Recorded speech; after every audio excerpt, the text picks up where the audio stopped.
참 예수님. 네, 여러분이 가지신 교재 437쪽 수덕생활 5번째 제5일 윤리덕과 성령 7은 보도록 하겠습니다. 고린토전서 14장 1절 사랑을 추구하십시오. 그리고 성령의 은사를 열심히 구하십시오. 문제 1번. 온갖 좋은 선물과 모든 좋은 은사는 누구에게서 내려오는 것입니까? 빛의 아버지께서 주신다고 되어 있죠? 온갖 좋은 선물과 모든 완전한 은사는 위에서 옵니다. 빛의 아버지에게서 내려오는 것입니다. 2번. 우리는 무엇 덕분에 하느님의 뜻을 아는 지식으로 충만해집니까? 모든 영적 지혜와 깨달음 덕분에 하느님의 뜻을 아는 지식으로 충만해집니다. 성령께서는 우리가 하느님을 어떻게 부르도록 해주십니까? 아빠, 아버지 하고 부르게 해주시죠. 고린토전서 14장 12절.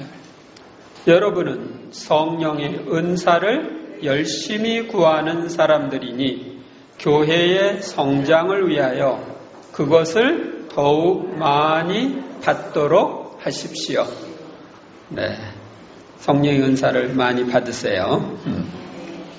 윤리덕이란 인간이 윤리 생활을 올바르게 하며 창조주이시며 구원자이신 하느님의 뜻에 합당한 생활을 하도록 돕는 덕행을 말합니다. 윤리덕에는 여러 가지가 있으나 대표적인 것은 지덕, 의덕, 용덕, 절덕이며 우리는 이를 사추덕이라고 부릅니다. 먼저 지혜의 덕인 지덕과 의견의 은혜에 대해서 보도록 하겠습니다. 지덕은 초자연적 목적의 관점에서 각자의 행위를 올바로 다스리도록 하느님께서 우리의 지성에 넣어주시는 특별한 덕행입니다. 지덕은 모든 인간적 활동에 관련된 올바른 방법이나 정도를 정확하게 지적하고 명령하며 특정한 환경 아래서 윤리적으로 행할 선이 무엇인가를 정확하게 판단하게 해줍니다. 조금 더 구체적으로 이야기하면 거기 가나다 있죠? 지덕은 체험을 통해 죄에 대한 적절한 치료법과 함께 죄의 원인과 기회들을 지적하여 각자로 하여금 죄를 피하도록 도와줍니다. 또 각자의 성화를 위해 해야 할 것과 피해야 할 것을 그때마다 판단하여 덕행의 증대와 성장에 도움을 줍니다. 지덕은 강론 때나 고해소에서나 다른 어디에서나 사도직 활동에 큰 도움을 줍니다. 이런 지덕이 필요하겠죠? 이 지덕은 다른 모든 윤리덕행의 받침적 역할을 해주기 때문에 사추적 가운데의 첫째가 되는 덕이라고 할 수 있습니다. 실상 지덕이 없으면 다른 어떤 덕행도 완전히 실천될 수 없습니다. 그러면 지덕의 성장, 초보자들의 지덕이 성장하려면 어떻게 해야 되느냐? 지혜의 덕, 현명의 덕이 성장하려면 행동하기 전에 먼저 깊이 생각하고 또 결심한 것은 확고하게 실천해야 합니다. 또 자신의 의무를 성실히 수행하고 불성실을 피해야 합니다. 정욕이나 이기심을 제어하고 죄를 범했을 때는 합리화하려는 유혹에 넘어가지 말아야 합니다. 모든 이것은 내가 영생을 얻는데 무슨 유익이 있는가라는 구원의 관계에서 평가하는 습관을 길러야 합니다. 내 영혼 구원에 이게 유익한가 아닌가 이걸 평가하고 처신하라는 것입니다. 그 다음에 영적으로 진보한 이들이 지덕이 성장하려면 어떻게 해야 되느냐? 모든 것을 하느님의 영광을 위해서 하도록 해야 합니다. 그래서 이제 예수회 같은 데는 목표가 하느님의 더 큰 영광을 위하여, 이게 이제 모토예요. 모든 상황에서 예수님은 어떻게 하셨을까 하고 자문하며 예수님의 모범을 따라 생활해야 합니다. 네. 이런 경우 예수님이라면 어떻게 하셨을까 생각하면 저시라는 거예요. 그 다음에 모든 것을 예수님의 마음으로 하며 애덕을 통해 지덕을 완성시키려는 열의가 있어야 합니다. 지혜의 덕은 애덕을 통해 완성됩니다. 소죄 및 죄 지을 기회를 피하도록 더욱 조심해야 합니다. 그러니까 성숙한 사람들은 소죄도 피해야 됩니다. 지덕과 성령 칠은과의 관계, 지혜와 현명의 덕인 지덕이 성장하려면 의견의 은혜가 필요합니다. 성령 칠은증에 있죠? 의견의 은혜. 그러면 의견의 은혜란 뭐냐? 의견의 은혜는 어떤 사건에서 초자연적 궁극 목적과 개인의 성화라는 관점에서 우리가 해야 할 일이 무엇인가를 올바로 판단하게 하는 초자연적 은혜입니다. 여기서 초자연적 궁극 목적이라는 건 뭐냐면 천국 가는 거예요. 네? 우리가 구원되어 천국 가는 것, 또 이 세상에서 개인을 성화하는 것, 이런 것에서 내가 해야 할 일이 뭘까? 이걸 습관적으로 판단을 하는 은혜예요. 지덕이 믿음의 조명을 받은 이성의 지시에 따라 작용한다면 의견의 은혜는 성령의 충동을 받아 작용합니다. 그러므로 지덕은 직접적 판단이 요구되지만 인간적 양식으로 작용하는 지덕으로는 결정을 내릴 능력과 기회가 없는 경우에는 의견의 은혜가 필요합니다. 의견의 은혜의 효과. 의견의 은혜는 거짓 양심에 의하면서 우리를 보호해 줍니다. 의견의 은혜는 어렵고 예상하지 못한 상황과 문제에 대해 해결책을 제공해 줍니다. 갑자기 일어난 일들에 대한 해결책을 제공해 줍니다. 의견의 은혜는 남을 다스리는데 가장 적합한 방법을 장상에게 깨우쳐 줍니다. 지도자, 장상은 이제 윗사람들 얘기하는 거죠. 지도자, 또 관리자, 어른들, 우리가 저 같은 경우는 이제 주교님, 다른 사람들을 돌보는 사람들에게 저 사람들을 어떻게 잘 돌볼 수 있을까? 그 방법을 깨우쳐 주는데 여러분들은 부모님이죠. 그러니까 자녀들을 어떻게 돌볼 수 있을까? 하는 깨우침이 필요하죠. 의견의 은혜는 장상들에 대한 순종심을 키워줍니다. 의견의 은혜가 활성화되려면 깊은 겸손으로 자신의 나약과 무지를 인식하고 성령께 의지해야 합니다. 성령께 의지해야 성령이 의견의 은혜를 주실 수 있습니다. 성령의 인도하심을 유순함과 인내로서 기다려야 합니다. 성령의 감도하심에 곧 순종하는 습관을 길러야 합니다. 그러니까 성령께서 인도해 주시기를 기다리는 태도, 또 인도해 주실 때는 순종, 그 인도에 따르는 그런 순종을 해야 의견의 은혜가 활성화될 수 있습니다. 제가 성령의 은혜로 제일 먼저 청했던 은혜가 이 의견의 은혜였습니다. 성령 세신을 하기 이전에 이 의견의 은혜를 청했는데 매일 5분 이상 이렇게 의견의 은혜를 청했을 때 한 2달 정도 청했을 때 의견의 은혜가 나에게 내리는 것을 내가 느낄 수 있었습니다. 의덕과 효경의 은혜, 효성의 은혜. 의덕이란 우리가 각자에게 당연히 지불해야 할 것을 각자에게 돌려주게 하는 초자연적 습성입니다. 그러니까 상대방의 몫은 상대방에게 돌려주는 거, 이게 필요해요. 따라서 의덕은 개인 생활이나 사회 생활에 올바른 질서를 주는 중요한 덕입니다.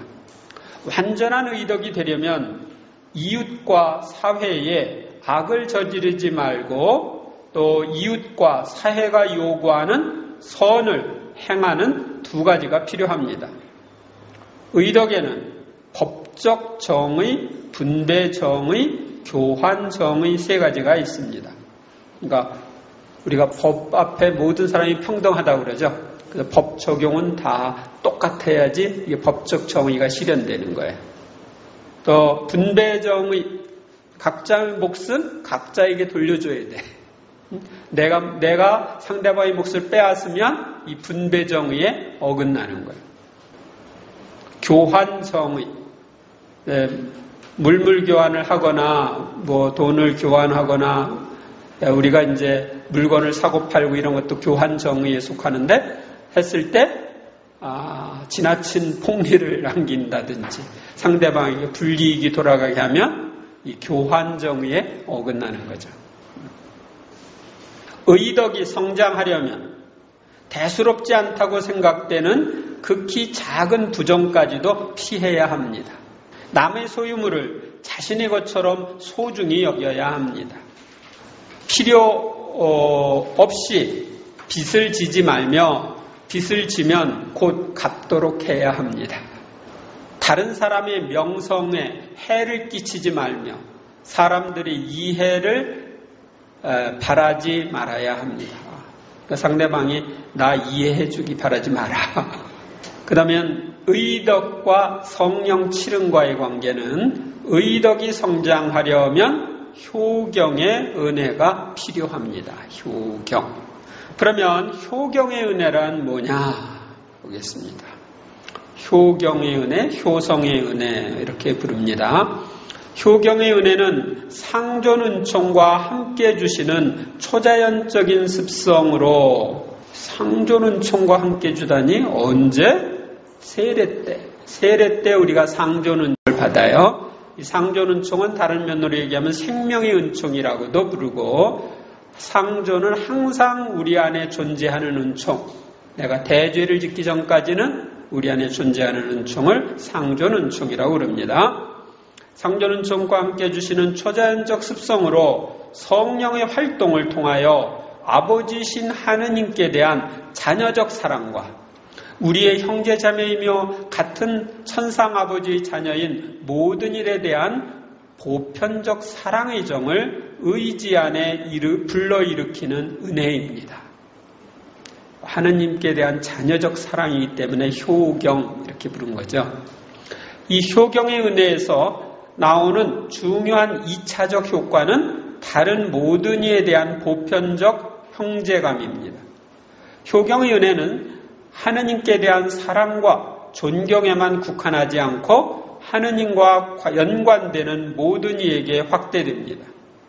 효경의 은혜는 의덕 및 의덕과 관련된 다른 덕행들, 특히 하느님을 경외하는 덕과 효경의 덕행에 속하는 내용을 영웅적인 정도로 완성해 줍니다. 영웅적으로 실천하도록 해주는 거예요. 효경의 은혜는 우리에게 이 세상과 모든 피조물은 성부의 거처이고 우주 만물은 성부의 무한한 선성을 증명하는 것으로 여기며 모든 사물 안에 감추어진 신앙적 의미를 발견하게 해줍니다. 모든 곳에 아니 계신 데 없이 곳곳에 계신 하느님, 또 만물을 통해서 당신의 우리에 대한 사랑을 보여주시는 하느님을 발견하는 겁니다. 효경의 은혜가 은혜의 효과. 효경의 은혜는 하늘에 계시는 하느님 아버지께 대한 자녀다운 사랑과 신뢰심을 영혼 안에 일으킵니다. 그래서 하느님을 아빠, 아버지 이렇게 부를 수 있게 해주는 거예요. 효경의 은혜는 우리로 하여금 삼위일체 안에 내재하는 신적 부성에 형언할 수 없는 신비를 흠숭하게 합니다. 효경의 은혜는 우리로 하여금 우리의 이웃을 하느님의 자녀와 예수 그리스도 안에서 형제자매로 보게 하며 사랑하게 해줍니다. 그래서 하느님 사랑에서 이웃 사랑으로 이렇게 넘어가게 해주는 거예요. 효경의 은혜가 활성화되려면 하느님 아버지께 대해 자녀다운 신뢰심과 의탁하는 정신을 길러야 합니다. 모든 사람들이 하느님의 자녀로서 나와 똑같이 존중받고 사랑받아야 할 사람이라는 의식을 길러야 합니다. 우주는 하느님 아버지의 거처이며 그 안에 있는 세상 만물은 하느님의 것임을 늘 생각해야 합니다. 3. 절덕과 두려움, 경외의 은혜. 절덕. 절덕이란 쾌락을 느끼는 경향을 완화하고 쾌락을 신앙으로 조명된 이성의 제약 아래 두는 초자연적인 습성입니다. 이게 무슨 얘기냐면 신앙으로 비추어진 이성의 통제 아래 두는 초자연적 습성이다. 그러니까 이성이 조절을 할 수 있게 이렇게 하는 거예요. 절덕을 닦을 때 수치감과 영예감은 비열하고 추악한 것을 피하고 감각적 쾌락을 조절하여 품위를 유지하게 합니다. 절덕은 신앙의 도움으로 이루어지는 절식과 절주를 하게 하고 정결을 지키게 하며 성적 쾌락을 영구히 포기함으로써 육체의 고결함을 보존하려는 동정 생활을 하게 합니다.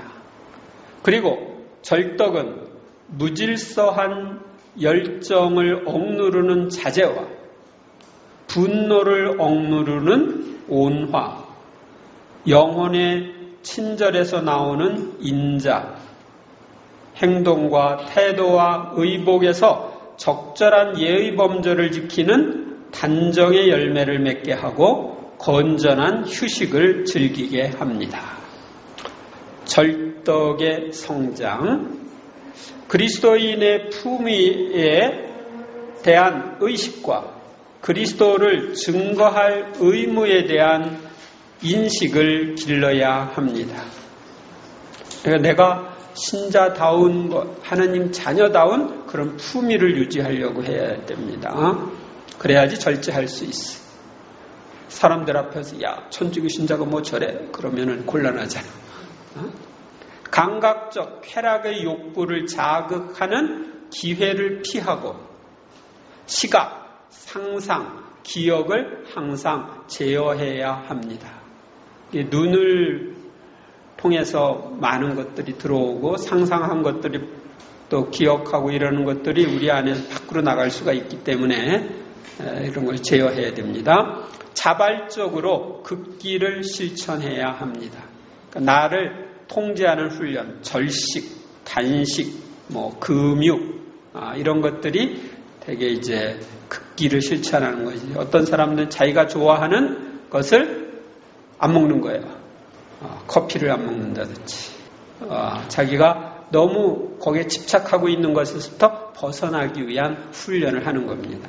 운동, 취미 등 안전하고 유익한 활동을 하며 건전하게 휴식을 즐기는 법을 터득해야 합니다. 절덕과 성령 칠흥과의 관계에 절덕이 성장하려면 두려움의 은혜가 필요합니다. 두려움의 은혜, 이 경외심의 은혜라고 하는데 이것은 뭐냐? 하느님께 대한 두려움의 은혜는 대신덕인 희망과 근본적으로 일치합니다.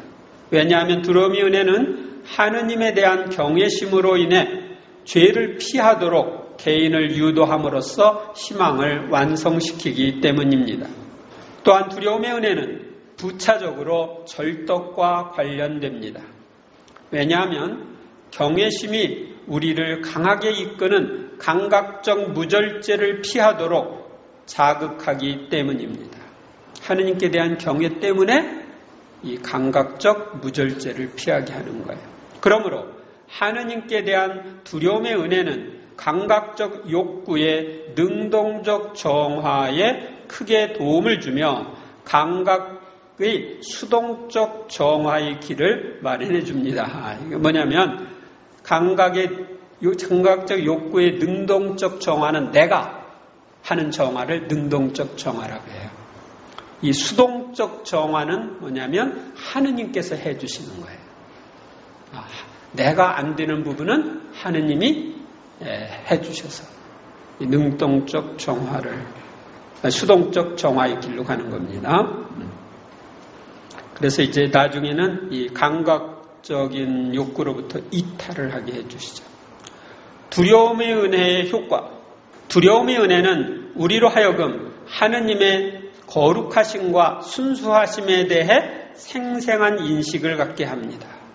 두려움의 은혜는 피조물에 대한 애착에서 나오는 쾌락에 대해 관심을 잃게 합니다. 두려움의 은혜는 자신의 허물을 깊이 느껴 겸손의 높은 단계에 이르게 합니다. 두려움의 은혜는 은총으로 사는 영적 생활의 아름다움을 깊이 깨닫게 합니다.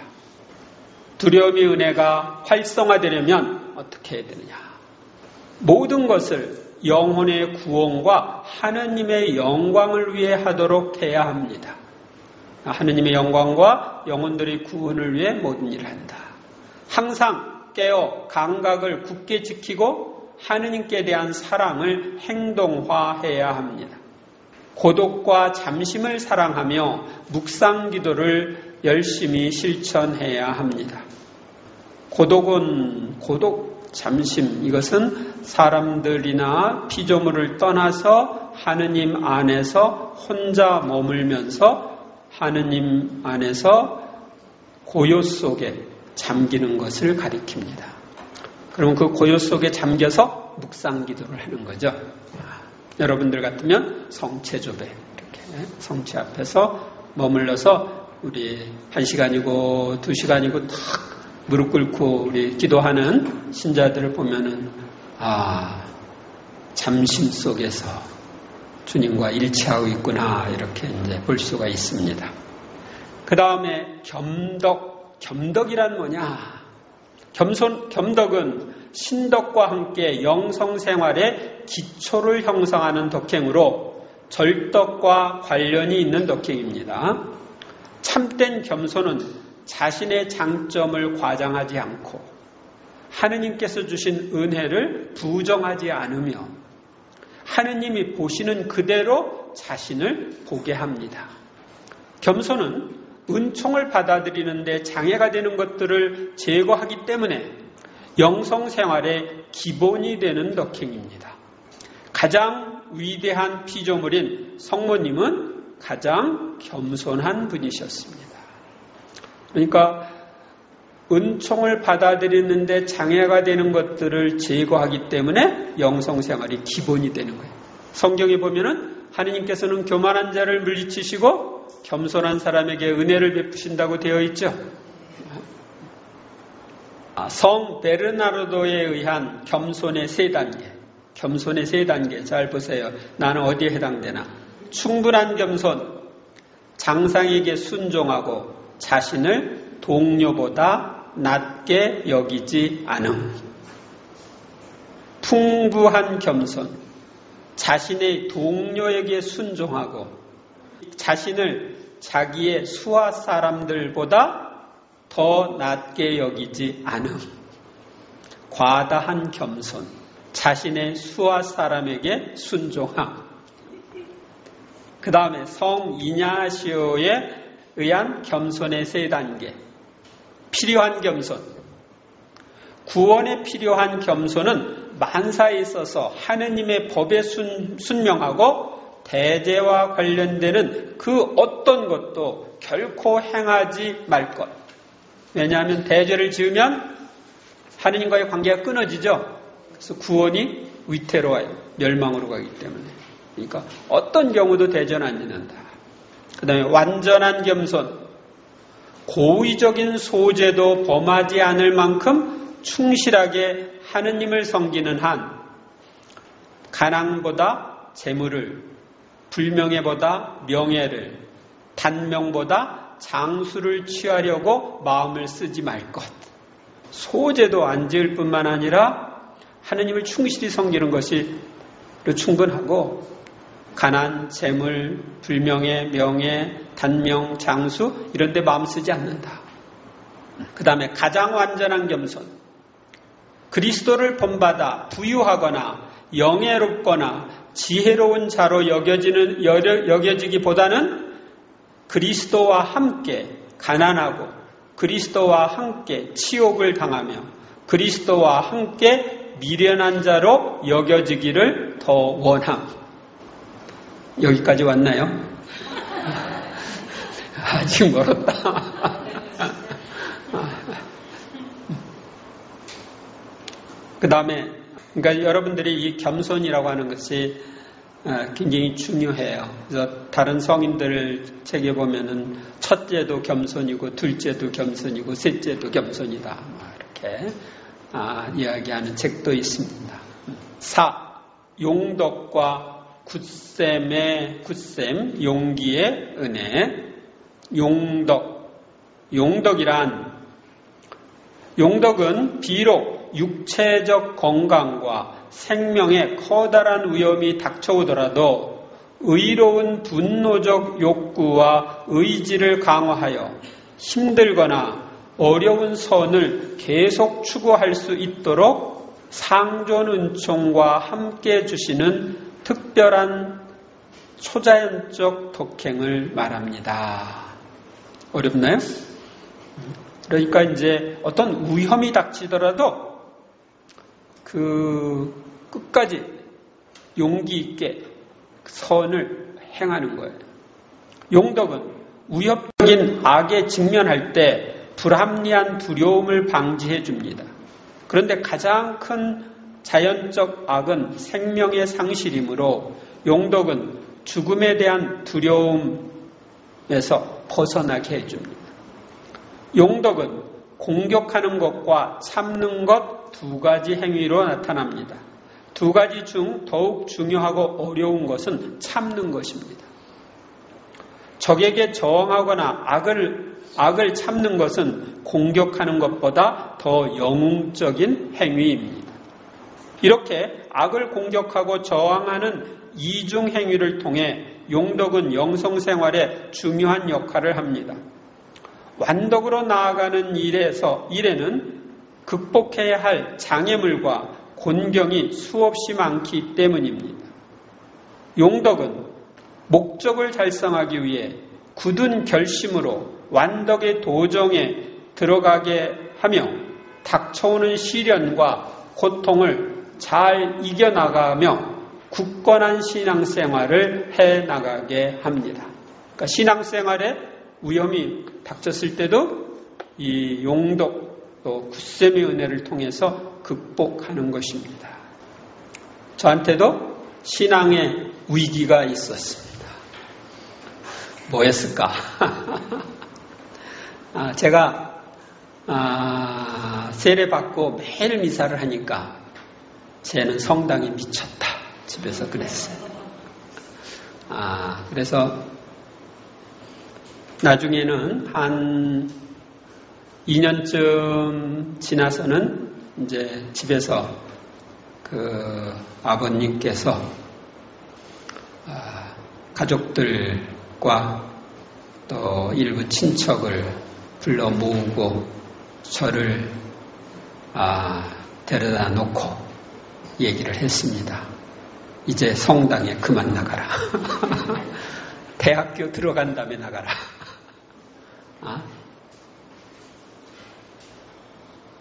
그때 제가 네, 대학교 들어간다면 나가지요. 그러고 따랐으면 지금이 제가 없었을 겁니다. 근데 그때는 그런 생각을 했어요. 얘기를 듣고 나서 아버지, 제가 아버지께서 뭐 다른 거 하라는 거 다 듣겠습니다. 제가 학업 그만두고 밖에 나가서 구두 닦기를 하면서 가족을 부양하라고 해도 하겠습니다. 그런데 성당에 다니지 말라는 말만은 못 듣겠습니다. 그렇게 아버지께 이야기를 했더니 아버지가 한 대 올려쳤어요. 제가 살짝 피했죠. 근데 슬쩍 얼굴을 스쳤어요, 아버지. 근데 그게 이제 제가 아버지한테 맞은 처음이자 마지막 매였습니다. 저는 생활하면서 한 대도 맞은 기억이 없어요, 부모님한테. 그런데 그때 그렇게 버텼기 때문에 지금 여기 있는 거고, 그때 예 했으면은 냉담자가 됐겠죠. 그렇게 내 신앙을 굳건하게 해나갈 수 있었던 것 중에 하나는 그때 그 순교자들의 책을 많이 봤거든요. 순교자들이 가족들이 반대해도 불구하고 신앙을 지키는 그런 것들을 보면서 우리나라에 이제 순교자들 옛날에는 79의 복자전이 있었는데 그런 걸 보면서 그런 용기가 생겼던 것입니다. 자, 용덕의 성장. 용덕이 성장하려면 어떻게 해야 되냐? 하느님께 계속 용덕을 청해야 합니다. 하느님에 대한 사랑을 강화시키며 그리스도의 순환과 죽음을 자주 묵상해야 합니다. 덕행의 길에서 만나는 여러 어려움을 예상하며 일상생활 안에 고통을 너그러운 마음으로 받아들여야 합니다. 예수님 순환 묵상하는 것이 굉장히 중요해요. 제가 순교자들의 그 순환을, 그들의 고통, 순교 이런 것을 묵상하며 그들의 책을 읽었을 때 이런 용덕이 성장했던 것처럼 그렇게 하는 것이 필요합니다. 용덕과 성령 칠은, 용덕이 성장하려면 굳셈의 은혜가 필요합니다. 굳셈의 은혜란 일어날지도 모르는 어떤 위험이나 어려움을 극복할 수 있다는 확고부동한 신뢰심을 지니고 덕을 실천하도록 성령께서 영혼에게 힘을 주시는 초자연적 습성입니다. 계속적으로 주어지는 습성입니다. 용덕과 굳셈의 은혜를 구별하는 가장 뚜렷한 특징 중에 하나는 엄청난 위험과 어려움을 극복할 수 있을 때 체험하는 확신입니다. 즉, 용덕은 영혼에게 장애물을 극복하는 힘을 주는 반면 굳셈의 은혜는 성공에 대한 확신을 줍니다. 뭐냐면 장애물을 극복할 수 있다는 그런 확신을 주는 거예요.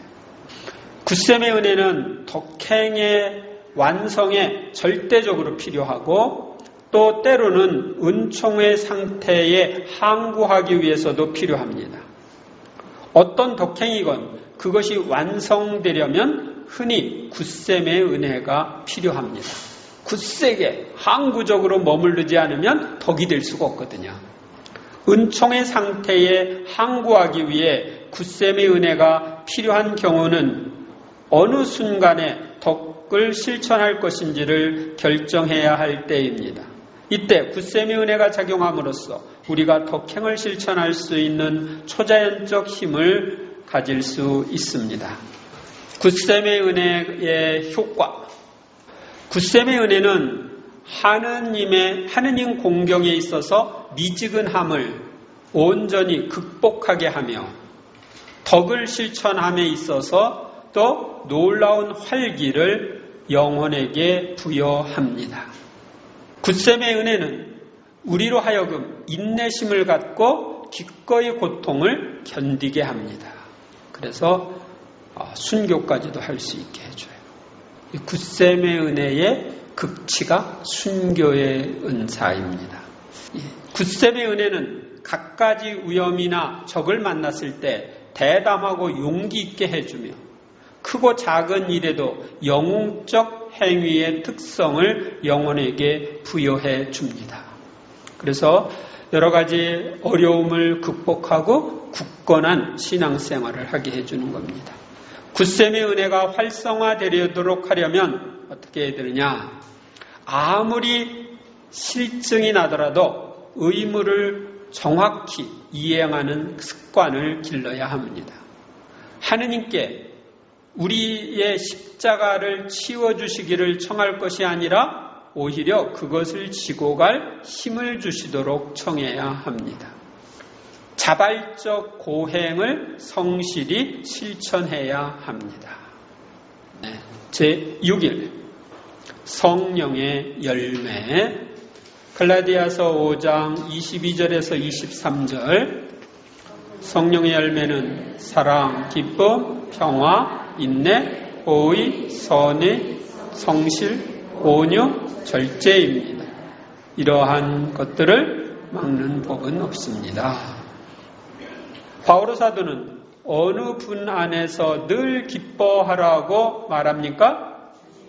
주님 안에서 늘 기뻐하십시오. 거듭 말합니다. 기뻐하십시오. 그랬죠?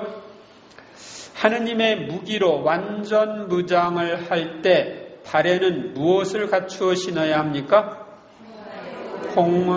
평화의 복음을 위한 준비의 신을 신으십시오. 이렇게 됐죠.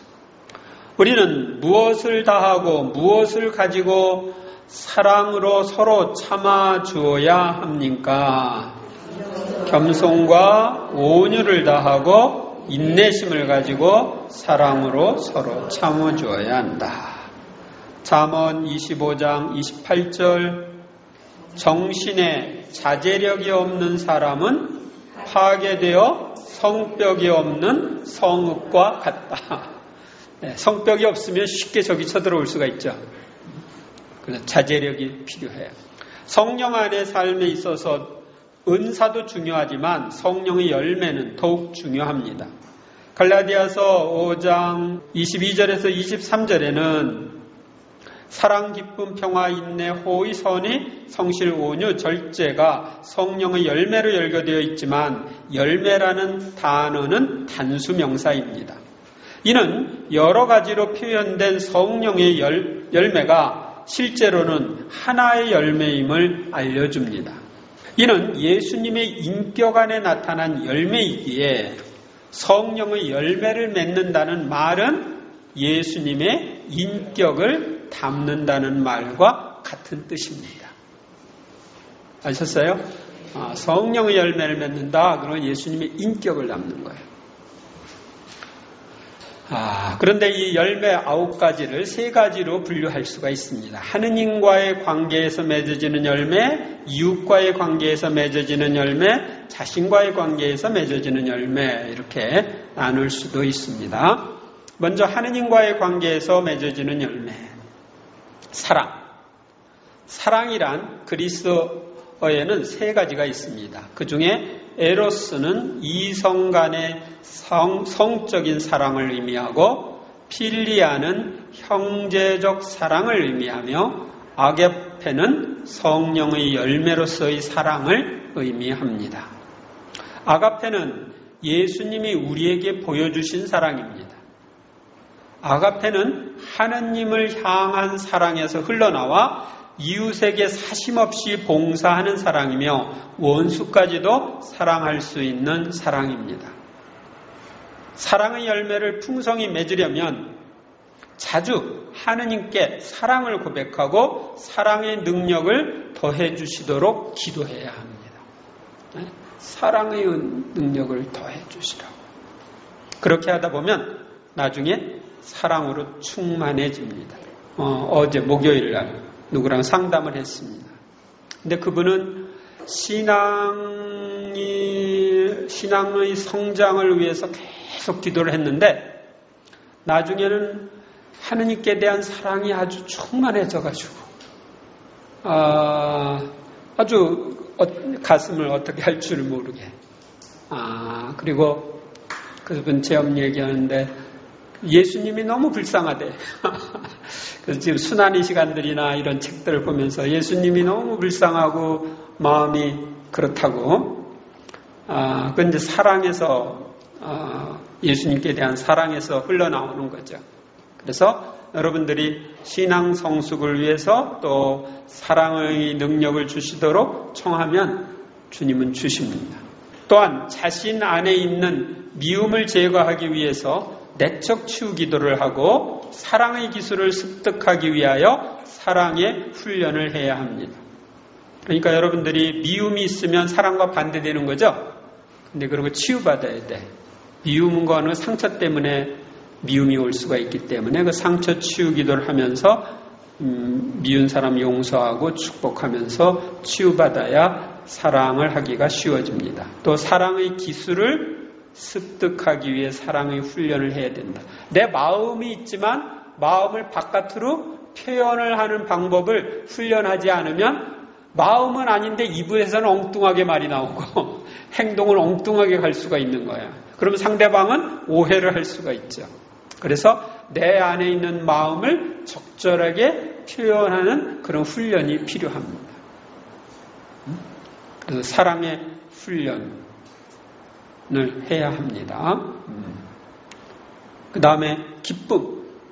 신약 성경에는 기쁨이라는 단어가 78에 나올 정도로 신약 성경은 기쁨의 책입니다. 성령의 열매로서의 기쁨은 하느님의 사랑과 구원, 그분의 현존을 체험하면서 느끼는 기쁨입니다. 이 기쁨은 기뻐해야 할 일이 없어도 마음에서 흘러나오는 샘솟는 기쁨입니다. 이 기쁨은 성령께로부터 흘러나오는 삶의 태도이며 고통 중에서도 기뻐할 수 있습니다. 기쁨의 열매를 성장시키려면 세상적인 것에 희망을 두지 말고 하느님께 희망을 두는 망덕을 키워야 합니다. 세상 것에 희망을 두면 세상 것에 따라서 내 마음이 이리 흔들 저리 흔들거리기 때문에 이 기쁨의 열매를 맺는데 방해가 됩니다. 또한 시련 중에도 하느님의 말씀을 기억하면서 의지적으로 기뻐하는 훈련을 해야 합니다. 늘 기뻐하십시오. 거듭 말합니다. 기뻐하십시오. 그랬죠? 오늘 바오로 사도께서 아까 성경 말씀에서 주님 안에서 늘 기뻐하십시오. 거듭 말합니다. 기뻐하십시오. 그러니까 여러분들은 늘 기뻐한다는 것은 감정적인 게 아니라 의지적인 거예요. 우리 인간은 늘 기뻐할 수가 없죠. 어떤 때는 감정이 이쪽으로 저쪽으로 왔다 그래. 근데 늘 기뻐하라. 이것은 의지적으로 그렇게 하라는 거예요. 그러니까 무조건 어떤 상황이 닥치면 기뻐한다고 먼저 고백을 하세요. 아시겠어요? 제가 시흥동 성당에 올 때 주님 시흥동 성당으로 저를 보내주셔서 감사합니다. 시흥동 성당에 가는 걸 기뻐합니다. 내가 여기 오리라는 생각도 못했는데 어떤 면으로 보면 제가 여기 이쪽에 오면 전에는 이제 정릉사동 그래도 조금 가운데쯤이죠. 이쪽 시흥동은 서울의 끝이야. 끝이야.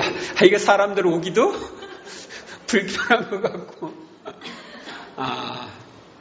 그러나 하느님이 나를 위해서 준비해 놓으신 것이니까 하느님이 선물이라고 생각하고 기뻐하는 거예요. 그러면 나중에는 기쁨이 옵니다. 이걸 제가 훈련한 것은 언제 훈련을 했느냐면 신학교 때 훈련을 했습니다. 1978년에 이 훈련을 했는데 현재와 같은 저희 부모님을 주신 것, 형제들을 주신 것을 기뻐하고 감사하는 기도를 매일 바쳤어요. 그러니까 처음에는 우리 가족들에 대한 좀 불평불만이 마음이 있었는데 그것이 싹 없어지고 기뻐합니다, 감사합니다 했을 때 제 마음 안에 기쁨과 감사가 이렇게 올라왔어요. 그래서 여러분들도 여러분이 처한 그 모든 상황에서 기뻐하고 감사해 보세요. 그러면 왜 기뻐해야 되는지 감사해야 되는지 그 시각을 주님이 주셔가지고 내가 진정으로 기뻐하고 감사하게 됩니다. 감정적인 면에서도 그렇게 돼요. 평화. 신약 성경에 평화라는 말은 88회나 나옵니다. 여기에서 말하는 평화는 세상에서 말하는 평화와 다릅니다. 예수님께서 나는 너에게 평화를 주고 간다. 내 평화를 너에게 준다. 내가 주는 평화는 세상이 주는 평화와 같지 않다. 이렇게 하셨어요. 이 성령의 열매로서의 평화는 세상 풍파 속에서도 유지되는 평화입니다. 그 세상에서는 아무 일이 없어야 평화롭다고 그러죠. 근데 우리는 세상 풍파 속에서도 유지되는 평화를 얻을 수 있습니다. 이 평화는 하느님과 이웃과 올바른 관계를 맺는 데서 흘러나오며 우리를 근심 걱정으로부터 해방시켜 줍니다. 우리는 개인의 평화를 위해 하느님과 친밀한 사귐을 나누고 이웃과 화해하며 근심 걱정을 하느님께 맡겨야 합니다. 또한 공동체의 평화를 위해 평화를 깨트리는 행위를 멀리하고 다양성 가운데 일치를 도모해야 합니다. 우리가 공동체 안에서 저 사람은 나랑 틀려. 성격도 틀리고 말하는 것도 틀리고 행동하는 것도 틀리고 그래. 그래서 저 사람은 나랑 다르기 때문에 사랑할 수 없어. 이러면 이제 문제가 생기는 거야. 세상에 나랑 똑같은 사람이 있어요? 없어요? 앞으로도 있을까 없을까? 없죠? 그러니까 나는 유일무이한 존재야. 그러니까 우리도 각 사람을 유일무이한 존재로 인정하고 받아들여줘야 되는 거예요. 우리는 세계의 평화를 위해 성모님의 요청대로 또 기도와 희생을 바쳐야 합니다. 요즘에 북한 문제가 시끄럽죠? 북한하고 미국하고 말싸움하고 있는데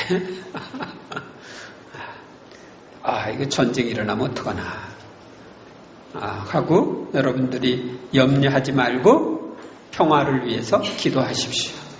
제가 그래서 10월 13일까지 매일 우리 미사 전에 묵주의 기도를 세계 평화와 남북의 평화를 위해서 기도하라고 한 것입니다. 그래서 여러분들이 평화를 위해서 기도하는 한 전쟁이 일어나지 않을 것입니다. 그리고 평화 통일이 이루어질 것입니다. 그 다음에 이웃과의 관계에서 맺어지는 열매. 인내. 인내는 이웃과의 관계에서 내가 맺어야 할 열매입니다. 인내란 비록 일이 지연되는 경우라도 실망하거나 짜증을 내지 않고 하느님이 주시는 때를 기다릴 줄 아는 힘입니다. 인내할 때 우리는 하느님의 오묘한 섭리를 볼 수 있는 눈이 트이고 마음의 여유가 생기며 일을 지혜롭게 처리할 수 있습니다. 아직 하느님이 때가 안 되어서 그러는가 보다 이렇게 여유를 가질 수가 있어요. 더 좋은 걸 주시려고 지금 미루시겠지. 그렇게 될 수가 있어요. 인내의 열매를 성장시키려면 주어진 환경과 환난에 대한 이해가 필요합니다. 우리가 주어진 모든 환경은 나의 영육간의 유익을 위해서 하느님이 허용하셨다 이렇게 믿으시면 틀림없습니다. 시련은 전부 나쁜 것이 아니며 내가 어떻게 처신하느냐에 따라 전화위복의 기회가 될 수도 있습니다. 우리는 모든 것이 하느님 안에 있다는 것을 믿을 때 더 쉽게 인내할 수 있습니다. 그리고 로마서 8장 28절에 나와 있는 대로 하느님을 사랑하는 사람들, 하느님의 계획에 따라 부르심을 받은 사람들에게는 모든 일이 서로 작용해서 선을 이룬다. 하는 것을 믿을 수 있습니다. 그걸 믿을 때 우리는 더 잘 되겠지? 이런 여유를 가질 수가 있는 거예요. 그 다음에 친절, 호의. 공동번역에서는 친절로 되어 있는데 새 번역에서는 호의라고 되어 있습니다. 이 호의란 뭐냐? 우리가 이웃을 대할 때 따뜻하고 우호적으로 대하는 것이 친절인데 이 친절이 바탕은 호의에서 나오는 거예요. 호의에서 나온 것이 친절이에요. 친절은 인내의 보조적인 덕목입니다. 왜냐하면 우리가 인내의 열매를 맺을 때 외적으로도 친절할 수도 있고 인내하지 못하면 지속적으로 친절하기가 어렵기 때문입니다. 우리가 이웃에게 호의를 베풀려면 이웃 안에 현존하시는 예수님을 의식해야 합니다. 너희가 내 형제들인 이 가장 작은 이들 가운데 한 사람에게 해준 것이 바로 나에게 해준 것이다 하신 말씀을 기억하면서 이웃을 대할 때 우리는 친절할 수 있고 호의를 베풀 수가 있습니다. 그리고 예수님과 성인들의 봉사 자세를 본받으려 할 때 친절할 수 있습니다. 다른 사람에게 해준 것을 예수님께서는 당신에게 해준 걸로 받아들이시는 거예요. 그러니까 그들 안에 현존하시는 예수님을 의식하면서 우리는 호의를 베풀 수가 있어요. 친절을 베풀 수가 있습니다. 그 다음 선의, 선행. 전에 이제 공동 번역에서는 선행으로 되어 있고 새 번역에서는 선의라고 되어 있는데요. 성령의 열매 중에 선의는 선행이 나오는 바탕인데 선행은 자신에게 주어진 시간, 재능, 재물을 관대하게 하느님과 이웃을 위하여 습관적으로 사용하는 것입니다. 즉 이웃에 대한 호의를 행동으로 옮겨 구체적이고 건설적인 방법으로 사람들에게 솔선하여 봉사하는 것입니다. 이 선의의 열매를 성장하려면 자신의 것이 모두 주님의 것임을 인정하고 그것을 주님의 뜻대로 사용하고자 하는 자세를 가져야 합니다. 그리고 기도 가운데 이웃의 필요와 하느님의 뜻을 분별하고 선행의 기회를 놓치지 말아야 합니다. 다음 자신과 관련되는 열매. 공동번역에서는 진실, 새번역에서는 성실입니다. 성실의 열매. 이 성실, 진실이라고 번역된 단어는 믿음성, 신뢰성, 충실성이라고도 번역될 수 있는 말입니다. 그러므로 성실의 열매란 거짓이 없어 신뢰할 수 있고 착수한 일을 끝까지 완수하는 충실성을 의미합니다. 이는 자기의 약속을 언제나 지키고 자기의 임무를 완수하는 사람에게 주어지는 신뢰감입니다. 성실은 자신의 마음에서 흘러나와 생활 태도로 이어집니다. 성실의 열매를 성장시키려면 먼저 자신에게 솔직해야 합니다. 그리고 하느님의 말씀에 순종하고 하느님께 충성을 다하며 자신에게 맡겨진 책임을 완수하는 훈련을 해야 합니다. 그 다음에 오은유, 조용하고 차분함과 관대한 중용이라는 두 개의 관점을 갖는 온유는 그리스도와 그 제자들의 특징입니다. 예수님께서는 온유한 사람은 행복하다고 그랬죠? 행복하여라 온유한 사람들. 그들은 땅을 차지할 것이다. 온유는 자제된 힘이며 약자와 자신에게 해를 입히는 사람에게도 부드럽게 대할 수 있는 힘입니다. 온유한 사람이 되려면 자신에게 있는 강한 힘을 자제할 수 있는 용기가 있어야 합니다. 또한 온유함은 자신과 타인의 입장과 서로의 부족함을 이해함으로써 생깁니다. 나도 부족하고 상대방도 부족하고 서로 입장이 다르니까 입장 차이로 그럴 수도 있다. 이렇게 생각하면 되죠. 그리고 온유의 모범이신 예수님과 성인들을 닮고자 힘쓰므로써 온유의 열매를 성장할 수 있습니다. 온유가 가장 잘 드러난 건 예수님의 순환입니다. 예수님은 순환 때 매를 맞으시고 십자가를 지고 가실 때 온갖 그 모욕을 당할 때 십자가에 못 박힐 때 그때 온유하셨어요. 막 발버둥 치고 항의하고 그러지 않으셨어요. 그 다음에 절제. 절제란 자신의 생각, 말, 감정, 욕망, 유욕을 휘어잡아 예수님이 다스림하에 복종시키는 힘과 능력을 말합니다. 우리가 절제 열매를 맺는다는 것은 감정과 욕망의 노예로부터 자유로워지는 것을 의미합니다. 우리가 감정에 따라 움직이면 감정이 노예예요. 욕망에 따라 움직이면 욕망이 노예예요. 거기서부터 벗어나야 돼요. 우리가 절제 열매를 제대로 맺지 못하면 육정이 빚어내는 모든 열매가 나타납니다.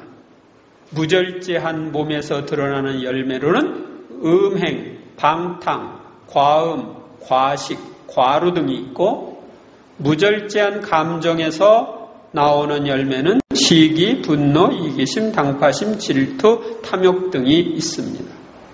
절제 열매가 성장하려면 고신극기의 생활을 하고 고신극기가 뭔지 아세요? 고신, 자신의 몸을 고통스럽게 하는 거예요. 극기, 자기 자신을 극복하는 거예요.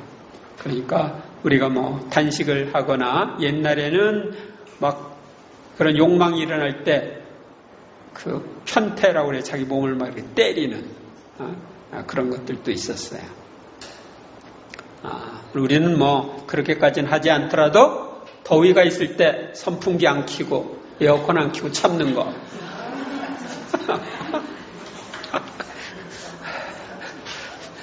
극기하는 훈련한다고. 그냥 하는 게 아니라 이거 훈련으로. 저거 참 굉장히 맛있는데 먹고 싶은데 오늘은 안 먹는다 하고 참는 거. 이게 자기를 극복하는 훈련을 하는 거예요. 지금 그렇게 해야 내가 어떤 나쁜 욕망이 들 때 그대로 안 하게 돼. 내가 극복하는 훈련을 했기 때문에. 아셨어요? 그리고 이제 이 고신극기에 성령의 열매가, 절제 열매가 성장하려면 고신극기의 생활을 하고 자신의 무의식까지 정화하는 기도를 계속해야 하며 악습 뒤에 있는 어둠의 영향력을 제거해야 합니다. 그러니까 여러분들 전인적 치유 피정에서 의식이 치유, 무의식이 치유 이런 방법들을 배웠죠? 그거 해야 돼. 그리고 내 어떤 악습이 있으면 그 뒤에 어둠의 영향력이 있거든. 그러니까 상처 치유뿐만 아니라 구마까지 해야 돼. 그래야 거기서 벗어날 수가 있어. 제가 옛날에 이거 고치려고 노력을 해도 안 고쳐져. 얼마 후에 가면은 또 그 잘못을 해. 이게 도대체 왜 그러나? 근데 보니까 악령의 영향이 그 뒤에 있었던 거야. 그래서 제가 아는 신부님한테 신부님 이러이러한 것에 대해서 구마 좀 해주세요. 그래서 구마를 받고 나서는 내가 의지적으로 그걸 극복하는 게 쉬워졌어요. 그래서 그 다음부터는 그 잘못을 안 하게 되는 거예요. 갈라디아서에 있는 성령의 열매 목록은 완전한 것이라기보다는 하나의 표본입니다. 성령의 열매는 성령의 지도를 따라 사는 이들이 행하는 유덕한 행위 또는 활동이기도 합니다. 성령의 열매는 덕과 치른에서 나옵니다. 그런데 열매보다 더 완전한 것이 진복입니다. 진복 8단 있죠? 그걸 가리킵니다. 우리는 지금까지 죄로부터 돌아서서 점진적으로 자신을 정화하며 덕을 닦아 나아가는 수덕 생활에 대해 배웠습니다. 하느님께서는 성령께서 주시는 개인 견고의 은사를 통하여 향주 3덕과 사추덕을 닦게 하십니다. 그리고 성령의 이끄심에 따라 생활할 때 성령의 열매를 맺어 주시며 우리를 진복으로 인도하십니다. 그러므로 우리는 늘 성령의 인도하심에 따라 살아야 합니다. 아셨습니까? 네. 그런데 지금까지 이제 제 7주 수덕생활까지 다 했는데 다시 한번 우리가 배운 것이 무엇이었는지를 여러분들이 한번 3페이지부터 차례를 한번 쭉 보세요. 지금까지 이제 책거리를 하면서 봐야 되지. 뭘 배웠나? 먼저 성령 안의 성장 세미나에 초대된 분들에게 해서 성장 세미나의 목표, 세미나 후 3가지 유형 사람, 구세사를 통해 계시된 하느님, 신앙생활, 신앙 성숙의 척도, 또 앞으로의 과정 이렇게 할 거다 하는 것을 배웠습니다. 그 다음에 이제 제1주 기도 생활에 대해서 기도와 기도의 자세, 기도의 종류와 어려움, 성경에 나타난 기도, 자주 하기를 권하는 기도, 기도의 준비와 성장, 기도의 단계, 기도의 9가지 단계에 대해서 배웠습니다. 제2주에서 우리는 말씀 생활에 대해서 배웠습니다. 성경이란 무엇인가? 성경을 읽는 방법, 성경을 공부하는 방법, 성경을 암송하는 방법, 성경을 이해하는 방법, 성경 말씀을 생활하는 방법, 생활화하는 방법을 배웠습니다. 제3주에서 우리는 성사 생활과 신심 생활에 대해 배웠습니다. 성사, 세례 성사와 성체 성사, 또 고해 성사와 병자 성사, 견진 혼인 신품 성사, 또 신심에 대한 이해, 신심의 종류, 신심의 실천 규범 이런 것을 배웠습니다. 그 다음에 제4주에서 은사생활, 은사와 은사의 구분, 심령기도의 은사와 전교 은사, 또 표적 은사인 치유, 믿음, 기적의 은사, 계시 은사인 예언, 심령예언, 해석, 영분별의 은사, 이런 은사들에 대해서 배웠고 성령의 다른 은사들, 은사의 개발과 성장을 어떻게 해야 되는지 배웠습니다. 그 다음에 제5주에서 교회와 선교. 교회란 무엇이냐? 교회의 어머니인 마리아, 또 선교, 타 종교에 대한 이해, 제그리스도교에 대한 이해, 선교 방법 이런 것을 배웠습니다. 제6주에서 그리스도인의 윤리생활, 윤리규범과 윤리성, 대신 윤리로 신망, 애덕에 대해서 우리가 배웠고 인간의 육체적 생명과 건강에 대해서 성과 결혼, 이웃사랑, 공동체 생활의 윤리적 책임, 노동, 소유, 피조물에 대한 윤리 이런 부분에 대해 배웠습니다. 수덕생활, 제7주에서 수덕생활에 대해 배웠는데 죄에서 돌아서는 회개, 또 점진적 정화 방법, 향주 3덕과 성령 7은, 윤리덕과 성령 7은, 그리고 성령의 열매를 오늘 마지막으로 공부했습니다. 이제 다음 주에 뭐 하냐? 다음 달에는 감사미사 봉헌합니다. 이때 여러분들이 다음 달에는 편지를 써오셔야 합니다. 하느님께 먼저 그동안 나에게 베풀어주신 은혜에 대해서 감사드리고, 이 성장 세미나를 통해서 이런 걸 배웠는데 특히 이런 은혜를 좀 주시면 좋겠습니다. 이런 성령의 은혜를 주시면 좋겠습니다. 혹은 이렇게 내 신앙이 성장했으면 좋겠습니다. 하는 청을 드리는 편지를 써오시기 바랍니다. 하느님께 감사 찬미를 드리시고 필요한 은혜를 청하는 그런 내용을 써오십니다. 그래서 다음 달 미사는 이 책의 8주에 나와 있는 내용으로 미사를 합니다. 그리고 미사 중에 여러분들이 봉헌을 하고 그 안수를 받는 그런 시간이 있겠습니다. 봉헌님을 준비하시고 또 안수를 통해서 신앙의 성장을 주님께 특별히 청하면서 도움을 받으시기 바랍니다. 그래서 이번 이제 한 달 동안 앞에서 지금까지 공부했던 내용 쭉 훑어보시면서 여러분들에게 특별히 해당되는 그런 것들을 체크하시고 다음 달 미사 때 청하시면 좋겠습니다. 아셨습니까? 영광이 성부와 성자와 성령께